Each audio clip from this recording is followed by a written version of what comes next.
और स्वार्थ व्यवस्था को धीरे धीरे अमानवीय बना देते हैं। आज हम प्रसिद्ध जब व्यवस्था में योग्यता और संवेदना से अधिक चापलूसी को महत्व मिलने लगे तो उसका सबसे बड़ा नुकसान आम आदमी को उठाना पड़ता है। आज हमारे 20 नन्हे कलाकार अपने अभिनय के माध्यम से इसी व्यवस्था की सच्चाई और उस पर किए गए व्यंग्य को आपके सामने प्रस्तुत करेंगे। आइए हम एक एक करके अपने कलाकारों से आपका परिचय करवाते हैं। भजन शानवी महावर एज कवि, लक्षित देलवाल एज माली, Manasvi Puchetiya as clerk, Anshika Bairwa as clerk, Manan Sompura as head clerk, Aaradhya Chaturvedi as head clerk, Nibish Delwal as superintendent, Charvi Sompura as reporter, Shahid Banu as cameraman, Sana Khan as शायुरा, Atif Khan as doctor, Bhavit Gupta as circuit, Harshit Thada as कवि गौरव, गिरीश शर्मा एज कवि ओमकर, मानवी महावर एज कृषि अधिकारी, Kavyansh Meena as culture secretary, Farhan and Divyanshi as police. तालियों की गड़गड़ाहट के साथ स्वागत कीजिए हमारे सभी नन्हे कलाकारों का। प्रस्तुत है ओस के फूल, खमा खनीसा। धन्यवाद। चलो नहीं हो जाएगा, रखना पड़ेगा। अब तो पकड़ने को नहीं, सबको करेक्ट पकड़ना। जामुन का पेड़ गिर रहा है, एक आदमी भी दब गया है। अभी जाके रामगढ़ भैया को बताता हूँ।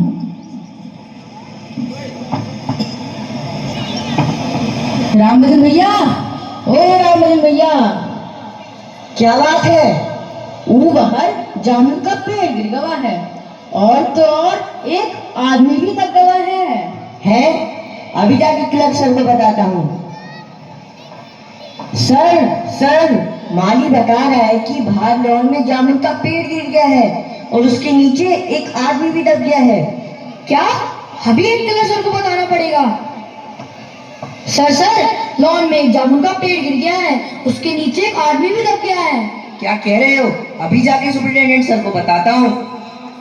सर, बाहर लॉन में जामुन का पेड़ गिर गया है और उसके नीचे आदमी भी दब गया है। अच्छा, आओ चल के देखते हैं। हटिए, जरा मुझे देखने दीजिए। हटिए। तो जैसा कि आप लोग देख सकते हैं, व्यापार विभाग के लॉन में एक भारी भरकम जामुन का पेड़ गिर गया है और उसके नीचे एक आदमी भी दबा हुआ है। तो आइए इनसे कुछ सवाल पूछते हैं। तो आप कब से यहाँ पर दबे हैं? आपको यहाँ दबकर मैं सुनैना कैमरा पर्सन अनुराधा के साथ न्यूज़ 23 से यहाँ पर कल की खबरों के लिए उपस्थित हूँ। तो जैसा कि आप लोग देख सकते हैं, हमारे बीच बहुत से लोग आ गए हैं। तो आइए इनके विचार सुनते हैं। कितना फलदार पेड़ था और इसकी जामुनें कितनी रसीली होती थी। मैं अपने बच्चों के लिए झोली भर भर के ले जाता था, वे बड़े चाव से खाते थे। मगर ये आदमी? हाँ, मगर ये आदमी अरे, जिंदा है कि मर गया? मर गया होगा। इतना भारी जामुन का पेड़ जिसकी पीठ पर गिरे, वो बच कैसे सकता है? मैं जिंदा हूँ। जिंदा है? हमें इसे जल्द से जल्द बाहर निकाल लेना चाहिए। मुश्किल मालूम पड़ता है, पेड़ का तना बहुत भारी व वजनी है। क्या मुश्किल है? अगर सुपरिटेंडेंट साहब हुक्म देंगे तो हम सब मिलके इसे बाहर निकाल सकते हैं। हाँ चलो। रुको, मैं अंडर सेक्रेटरी से पूछता हूँ। सुपरिटेंडेंट अंडर सेक्रेटरी के पास जाएगा, अंडर सेक्रेटरी डिप्टी सेक्रेटरी के पास जाएगा, डिप्टी सेक्रेटरी जॉइंट सेक्रेटरी के पास जाएगा, जॉइंट सेक्रेटरी चीफ सेक्रेटरी के पास जाएगा, चीफ सेक्रेटरी मिनिस्टर के पास जाएगा और ऐसा करते करते आधा दिन बीत ही जाएगा। फाइल तो चलते ही रहेगी। चलो हम इसे बाहर निकाल लेते हैं। हाँ, चलो। ठहरो, हम सब लोग इस पेड़ को खुद नहीं हटा सकते। हम लोग व्यापार विभाग से संबंधित हैं और ये पेड़ की समस्या है जो कृषि विभाग के अधीन आती है। मैं इस फाइल को अर्जेंट मार्क करके कृषि विभाग भेजता हूँ। वहाँ से उत्तर आते ही इस पेड़ को हटवा दिया जाएगा। सही कहते हैं। तो अभी अभी पता चला है हमारे बीच यहाँ पर कृषि विभाग के अधिकारी आने ही वाले हैं। तो जैसा कि आप लोग देख सकते हैं हमारे बीच कृषि विभाग के अधिकारी आ गए हैं। तो क्या रिपोर्ट लाए हैं सर? मेरा ये कहना है कि जामुन का पेड़ व्यापार विभाग के लॉन में गिरा है, इसलिए इसको हटाने की जिम्मेदारी भी व्यापार विभाग की ही होगी, ना कि कृषि विभाग की। सही कहते हैं। हटिए हटिए, कोई भी कानून को अपने हाथ में लेकर इस पेड़ को हटाने की कोशिश न करे। हटिए हटिए, अपने फोन अंदर रखिए, कोई भी इधर पे भीड़ नहीं जमाएगा, अपना काम करिए। हटिए हटिए। साहब, वो दबे हुआ आदमी ने कल से कछु ना खायो, काम में उसे खाना खिला दूं? अरे जाओ खिला दो। तुम्हारी फाइल चल रही है, आज हॉर्टिकल्चर डिपार्टमेंट पहुंच गई है। उम्मीद है कल तक फैसला हुई जाएगा। तुम्हारा कोई वारिस है तो हमको बता दो, हम उसे जल्द से जल्द खबर करने की कोशिश करेंगे। मैं लावारिस हूँ। हे भगवान। सर हॉर्टिकल्चर डिपार्टमेंट से जवाब आ गया। देखूं, इसमें लिखा है हमारा विभाग किसी भी हालत में इस फलदार पेड़ को काटने की इजाजत नहीं दे सकता। अगर इस पेड़ को नहीं काटा जा सकता तो इस आदमी को ही काट कर निकाल लेते हैं। सही कहा, अगर इस आदमी को ठीक बीच से काट दिया जाए तो आधा आदमी इधर से और आधा आदमी उधर से निकल आएगा। इस तरह तो मैं मर जाऊंगा। ये बात भी सही है। अरे आप सब लोग जानते नहीं हैं प्लास्टिक सर्जरी कितनी उन्नति कर चुकी है। अगर हम इस आदमी को ठीक बीच से काट दें तो हम इसे प्लास्टिक सर्जरी की मदद से फिर से जोड़ सकते हैं।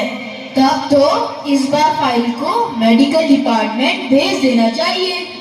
सही कहा, मैं इस फाइल को अर्जेंट मार्क करके मेडिकल डिपार्टमेंट भेजता हूँ। साहब, काम में उसे खाना खिलाए दूं? अरे जा जा खिला दे।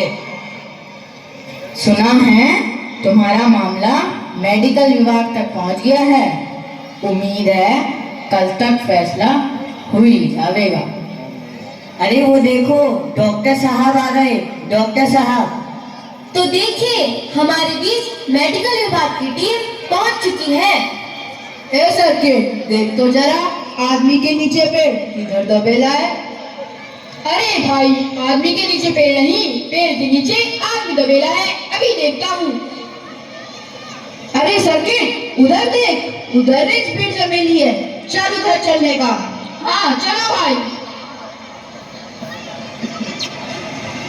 स्टेथोस्कोप ला दो जरा। ये लो भाई।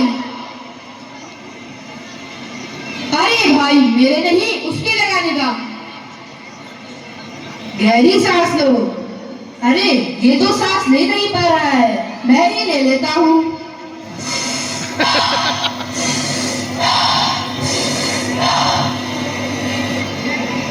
इंजेक्शन ला दो जरा। ये लो भाई। अरे भाई, उसके नहीं, उसके लगाने का। अरे सर्किट, इस इंजेक्शन को कहाँ लगाऊं? लगाने की सही जगह ही नहीं मिलती। अरे भाई, यहाँ लगाने का। इसे पकड़ तो जरा। ऑपरेशन तो हो जाएगा, सक्सेसफुल भी हो जाएगा, लेकिन आदमी मर जाएगा। ये तो गलत हो जाएगा। कल मैं सारे सेक्रेटरियों की मीटिंग बुलाऊंगा, देखते हैं क्या फैसला होता है। साहब, काम में उसे खाना खिलाए दूं? अरे भाई, कितने बार खाना खिलाएगा? वैसे ही बहुत बड़ा पड़ा है, पता नहीं कब मर जाए। चल जा खिला दे। सुना है तुम्हारा मामला काफी ऊपर तक पहुंच गया है। कल सारे सेक्रेटरियों की मीटिंग है। उम्मीद है कल तक फैसला जरूर ही हो जाएगा। माना कि तगाफुल नहीं करोगे, मर जाएंगे। तुम्हें खबर होने तक का तुम कोई शायर वायर हो का? अरे मैडम, ये तो कोई शायर है। क्या शायर है? वो दबा हुआ आदमी एक शायर है रामवजन भैया। अच्छा, अभी जाके तिलक सर को बताता हूँ। सर, वो दबा हुआ आदमी एक शायर है। क्या बात कर रहे हो? सर, वो दबा हुआ आदमी तो एक शायर है। अच्छा, सर, वो दबा हुआ आदमी शायर है। शायर है? मैं आपको बताना चाहती हूँ, जो दबा हुआ आदमी है वह एक शायर है। तो क्या आप हमें अपनी एक शायरी सुनाना चाहेंगे? यह तो इस हालत में है ही नहीं। मैं सुनाता हूँ। अर्ज क्या है? इरशाद। गुजर रहे हैं आज हम उस मुकाम से कि गुजर रहे हैं आज हम उस मुकाम से, लोग छोड़ रहे हैं साथ जरा से खांसी जुकाम से। वाह वाह वाह वाह। तो जैसा कि आप लोग देख सकते हैं, हमारे बीच इस शहर के जाने माने शायर पहुंच गए हैं। और यह देखिए, हमारे बीच इस शहर की जाने मानी शायरा कारीमान आ गई है। तो आइए इनकी शायरी सुनते हैं। अर्ज क्या है? उम्र की राह में जज्बात बदल जाते हैं, वक्त की आंधी में हालात बदल जाते हैं। उम्र की राह में जज्बात बदल जाते हैं, वक्त की आंधी में हालात बदल जाते हैं। सोचती हूँ काम करके सारे रिकॉर्ड तोड़ दूं, सोचती हूँ काम करके सारे रिकॉर्ड तोड़ दूं, लेकिन कम वक्त सैलरी देखते ही ख्यालात बदल जाते हैं। और अब हमारे बीच इस शहर के प्रसिद्ध शायर ओंकार सिंह अपनी कविता लेके आ गए हैं। यूं जमीन पर बैठकर क्यों आसमां देखता है, कि यूं जमीन पर बैठकर क्यों आसमां देखता है, पंखों को खोल जमाना सिर्फ उड़ान देखता है। और अब हम सबके चहेते कवि गौरव अपनी हास्य कविता लेके आ गए हैं। हमारा दिल नहीं आग का दरिया है, हमारा दिल नहीं आग का दरिया है, हमारी जिंदगी में नहीं कोई परिया है। हम तो ठहरे इंजीनियर, हम तो ठहरे इंजीनियर, हमारे लिए तो सिर्फ बालू सीमेंट और सरिया है।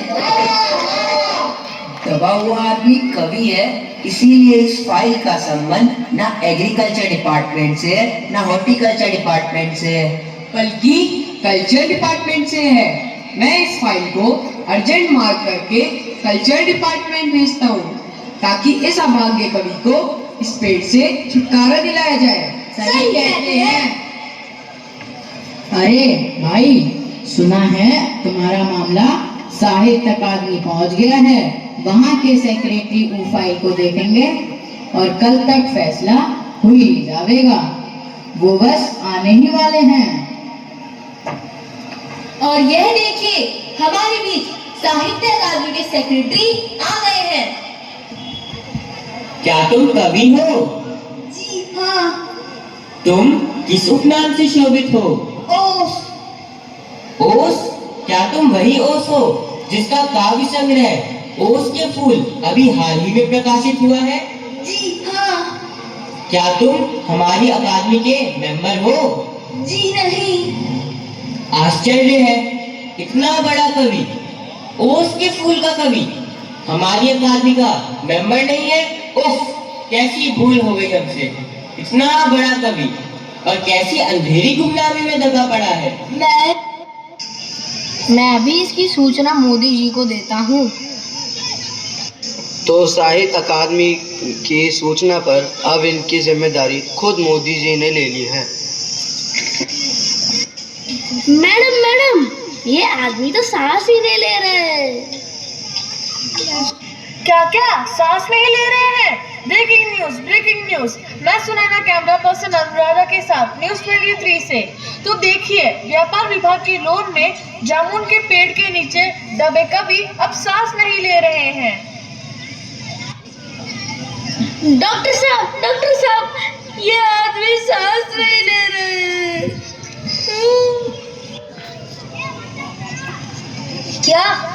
एक्साइटेड, जरा चलकर देखते हैं।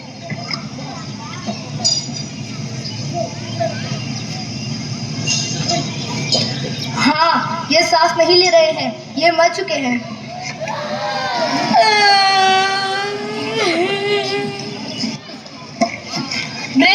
ब्रेकिंग न्यूज, मोदी जी आ गए हैं, मोदी जी आ गए हैं। तो देखिए, हमारे बीच मोदी जी पधार रहे हैं। मोदी मोदी मोदी मोदी मोदी मोदी मोदी मोदी मोदी मोदी। फ्रेंड्स, कहाँ है वे महान कवि?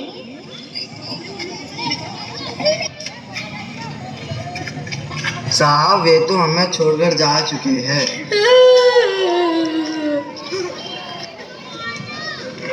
अरे ये कैसा अनर्थ हो गया? लगता है पिछली सरकारों ने कवियों पर ध्यान नहीं दिया होगा।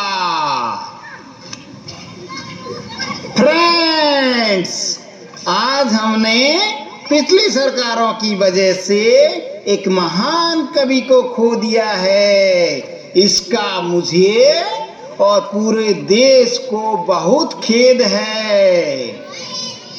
मोदी मोदी मोदी मोदी मोदी मोदी मोदी मोदी।